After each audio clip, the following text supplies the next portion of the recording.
What's up, y'all? I bought that Traverse, a 2015 Chevy Traverse, like in December of last year, I guess you could say. And today's March 2020, so I bought it in December of 2019. Now, ever since the second week or so of having the car, I've been having issues. So the car's been in the shop more than I've been driving it. And of course, because of New Year's and Thanksgiving, you got the holidays, so I really couldn't drive the truck like talking about, or I had to drop it off and let it sit for a while, whether it's a few weeks or a few days. Meanwhile, renting cars and all this kind of stuff. And we're talking like the car shaking, not able to go over 45 miles per hour. So if I'm transporting a family member or myself, whatever the case may be, and I go out in the traffic, thinking the car should move like it's supposed to, and all of a sudden it stops at 44 and starts jerking, that's an accident waiting to happen, like a T-bone or something, which almost happened to me a few times. Yesterday, it almost happened to me. I had a passenger in the car, and I go to pull out, and I had a good distance between me and another vehicle. But when you're pulling onto the highway and cars are going like 60 plus, 70 plus miles per hour, and you're coming off an exit, and you're only going 40, they come up on you pretty fast, and the car stalls, which I almost got hit by a semi. Not even that, the windows don't roll up, traction control comes on, stabilizing link comes on. The car has a tilt to the left on the front side, so another time I pulled off again, and you're trying to control the car because the back end gets a little tricky back there when the front end dips, which is common sense. So, like I said, this is March 4th, and I just had to drop the truck off again for the same things that they keep giving it back to me, saying there's no problem. Now, anybody knows, this is common sense. If your window doesn't roll up from the driver's side, but it rolls up from the back seat or whatever other window that you're using, obviously it's the driver's master control, which all they had to do was replace it the first time, and we could have been moving on. But repeatedly, not only have I had photos and videos, but I told them about it. They say they cleaned it, and it works. Like I'm some kind of idiot that, you know what I'm saying? Not to mention my cars are pretty damn clean. Like spending like $1,500 for it to be clean type clean. So for you to sit there and tell me, your windows don't work because they were dirty.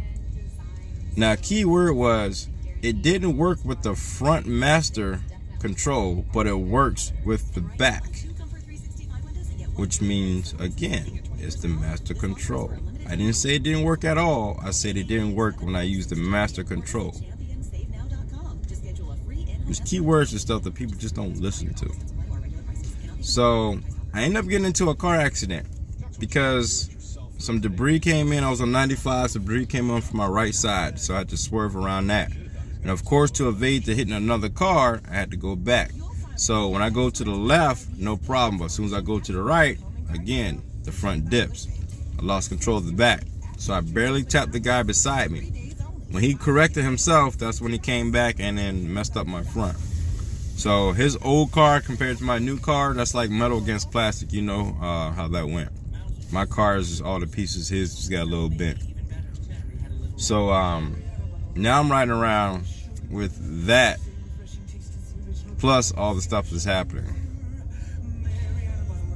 This is getting too much. I've been dealing with Subaru on Midlothian since December with my car, and we keep going back and forth. Where does the limit law take effect? And I paid cash for the car. It was like over $15,000. And all I wanted was my car to be right. You know what I'm saying? I tried to be nice about it. I kept bringing it back. They tell me, as long as I even bought the extended warranty, they tell me as long as I bring the car back to them, I don't have to pay anything. So not even a week later, I buy the car. I mean, not even a week or so later, I bring the car back. They tell me, oh, your car's a Chevy. This is Subaru. We can't do nothing. We're going to send you to Kia. So I go to Kia. They didn't know what to do. They sent me back to Subaru. The problem never even changed. It still got the same problems and nothing but money coming out my pockets. So then I say, bump it. There's 2 car places I couldn't figure it out. I'll take it to Chevy because I have a Chevy. Chevy gives me like a $3,000 bill saying this is wrong, this is wrong, this is wrong. I tell Subaru, they found all this stuff y'all need to fix. Subaru's like, well, you bring it back to us and we'll look at it. Chevy wouldn't let it go until I paid like $600 roughly, which I don't blame them. They did the work. Finally, somebody did some work. So I asked Subaru to pay the bill. Negative. I had to come out my pockets again and then halfway do it. They halfway worked with me. So after 2 weeks of me renting a car and all this kind of stuff, waiting on my car to come back to me, Subaru finally gives me a loaner car for like 2 days or something like that.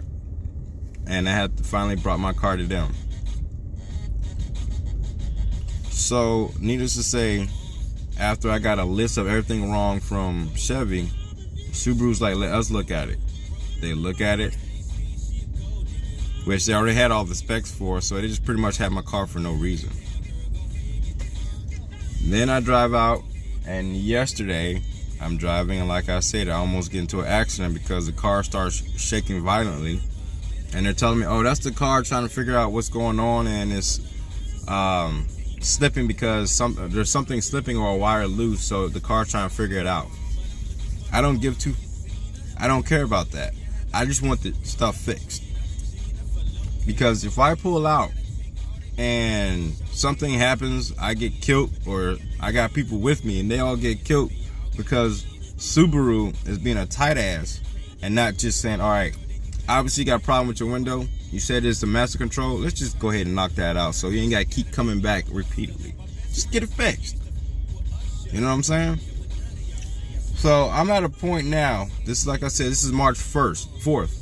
And I've been dealing with this since the second week, if not sooner, of December. When should I get a lawyer involved, and who should I talk to? So I was thinking about talking to a guy named John Gale to see if he would represent me. See how that goes. But if not, is there anybody willing to take the case? And I got photocopies, videos, timestamped, including the copies of the work they did on my car. So I got all the literature I need to show that what I've been doing with the car and the fact that I can't find nothing. Now, it's one thing if I go by word saying, hey, this is wrong with the car, but I literally got photos and videos of everything taking place, from the car shaking, from everything acting up. And their excuse is, we have to see it ourselves. Did you not just see it yourself on the video that I just showed you, or the photos? So, to me, I don't care about the computers, because obviously the computers ain't reading it or something ain't clicking. So, if you see the video or photo of something taking place, then you need to start working from, okay, I saw this happening in your car. So let's start looking at everything that will cause that, at least. And maybe you might find your flaw. So, me being me, I do more research. Then I start finding out that there's a recall on everything that I've been listing. So it's like, either give me a new vehicle, or if you already know the problem is a recall, fix the problems that you know that this truck is known to have. Which I do have photocopies of that too. So I'm getting fed up. I'm in another loaner. And like I said, this is March 4th. And I've been dealing with this since December, the second week of December. It's gone too far. And all I've been doing is coming out my own pockets for what they can't figure out. It's going to be a matter of time till somebody gets hurt, which I'm trying to avoid. Because I'm not trying to pull out in front of somebody or be driving and car stall out and stop altogether, and then I get hit. So like I said, anybody got some information or anything like that, hit me up. Or Subaru, if you want to make this right, because I'm not finished. I'm about to go all out media with this stuff. It's ridiculous. I love Subaru cars, but I don't like Hayman Subaru. Hayman Brokes, whatever his name is. I don't feel like he's taking me seriously, or he's trying to fix the problem. More or less, he's wasting my time and his. So I'm ready to make the next move to put some fire under somebody's ass, so to speak. Because this should have been done months ago. Fix the problem, get it done, over with. I bought extended warranty and everything just to avoid this stuff. And here I am dealing with it. So, hit me up.